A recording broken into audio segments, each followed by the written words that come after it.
This video goes directly to the attorneys of the Ethiopian, Indonesian, and also Alaska Air.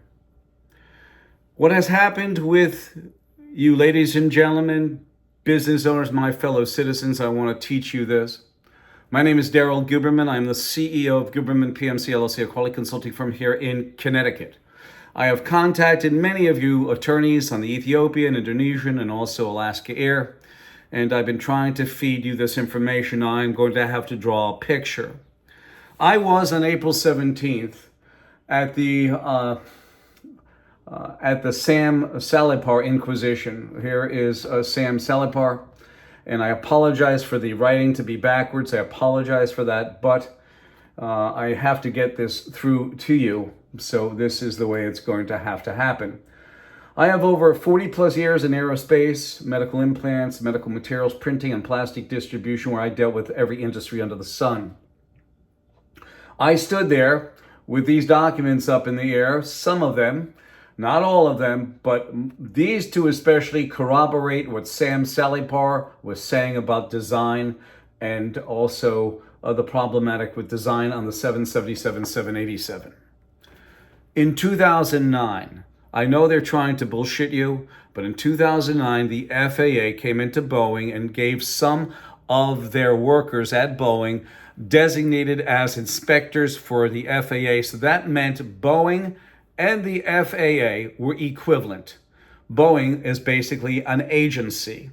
It started with Jim McNerney, who started with the redesign of the 737 MAX, but he didn't want to redesign the body. So they took a 25-year-old body, which was a 737, put new engines on it, heavier engines, more powerful, and put them a little bit forward. And the M.KHAN system was to keep the nose level, keep it level in flight. Well, as you know, the Ethiopian Air, Indonesian Air, I was there.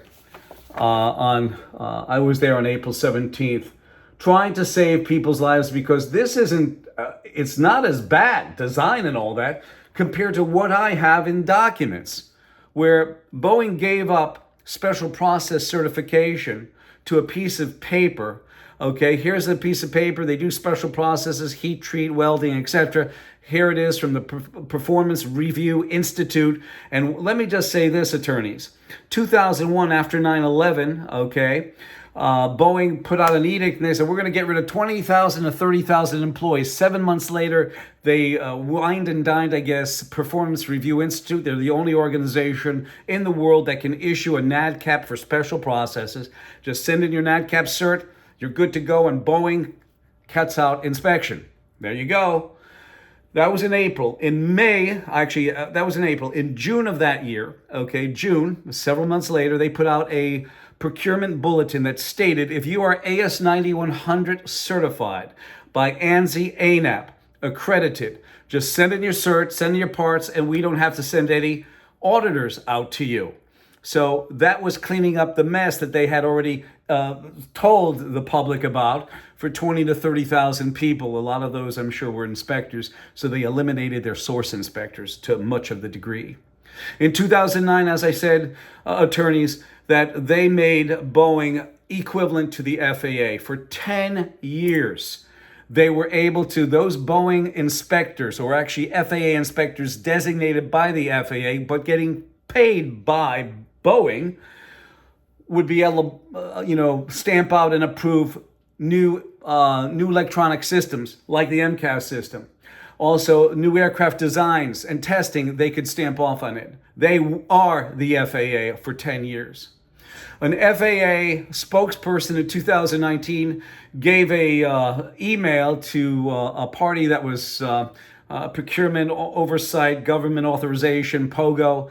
And he wrote an email and he said, the FAA never would allow an organization per se like Boeing to become self-certified. Well, he's lying.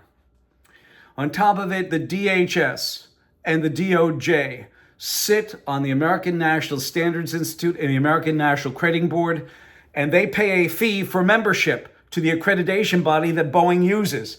Boeing mandated it in the procurement bulletin in 2002. They have them ANSI-ANAB third-party register or internationally equivalent in their supplier portal. And on top of it, what makes matters worse, attorneys, is that they are on the board, the management committee board that can grant, suspend, and withdraw certification. You getting the point? The DOJ shut you down because they sit over by Boeing.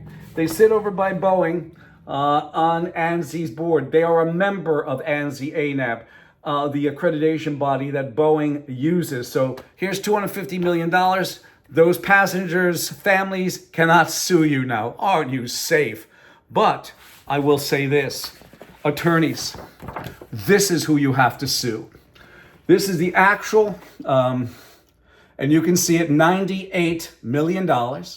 I apologize that it's backwards. I apologize, but it is $98 million for their 2023 tax report, $990.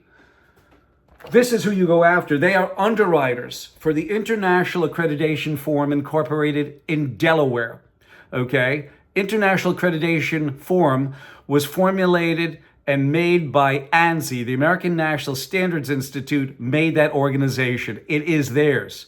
They are underwriters, which means they take all systematic and product failure on all the organizations on the IAF, which is an association of accreditation bodies, both national and international. Their sister organization, ILAC, the International Laboratory Accreditation Cooperation in Australia, is also part of the underwriter phenomenon that ANSI-ANAB are underwriters. It's a $100 million company, Indonesian Air, Ethiopian Air, family members. I was there when David Calhoun, when a woman was yelling, "You killed my family. You killed my family. How could you do that? You killed my family." And that's all I can hear, lawyers. All I can hear is "you killed my family." And here it is. I was here. I was at this meeting with David Calhoun, okay? We're going to go a little bit further. The Department of Homeland Security, who ran this meeting and who runs many of these inquisitions on Boeing, both on April 17th and also on June 18th with Richard Blumenthal as a committee chairman, pays a fee to ANSI-ANAB, the accreditation body of Boeing, to maintain their membership. Is there something wrong with that? On top of it, there was a Mr. Phil Matson. I hate to use names, but I'm going to have to tell you this. Phil Matson sits as the Director of Accreditation and Standards for the DHS, and he's a representative of the DHS sitting on ANSI's board making $262,000 a year. Do you get this, attorneys?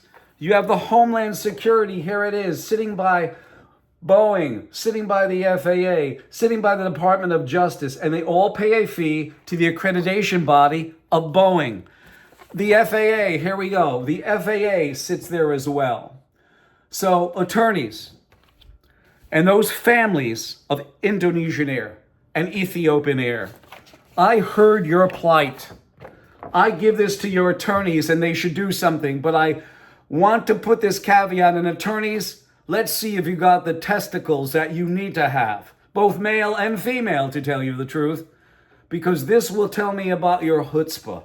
Go after ANSI-ANAB. I will be your expert witness. I heard this woman back here behind David Calhoun saying, "You killed my daughter. You killed her. You murdered my family." And so many others were weeping. Attorneys, have some chutzpah, because the American Bar Association and ANSI are in bed together. The Department of Justice, as I showed you, are in bed with ANSI-ANAB. You cannot make this up. Here it is. They're in bed with ANSI-ANAB. So are you going to do the right thing? Or are you going to do the thing that I heard from an attorney? Both state and federal courtrooms are no more than blue smoke and mirrors. These poor people lost family members, and the DOJ got Boeing off the hook with a $250 million fine so that they didn't have to go up in the courtroom against those family members, who I would have been an expert witness with, and they would have won their just desserts. How could we have this, attorneys? How could we have this? The DOJ, the American Bar Association, all in bed together. Will you do the right thing? That is what I ask you. This is Daryl Guberman, 203-556-1493, or Daryl, TQRS at yahoo.com. I thank you, and this goes directly to the attorneys of Ethiopian Air, Indonesian Air, and also Alaska Air. I thank you.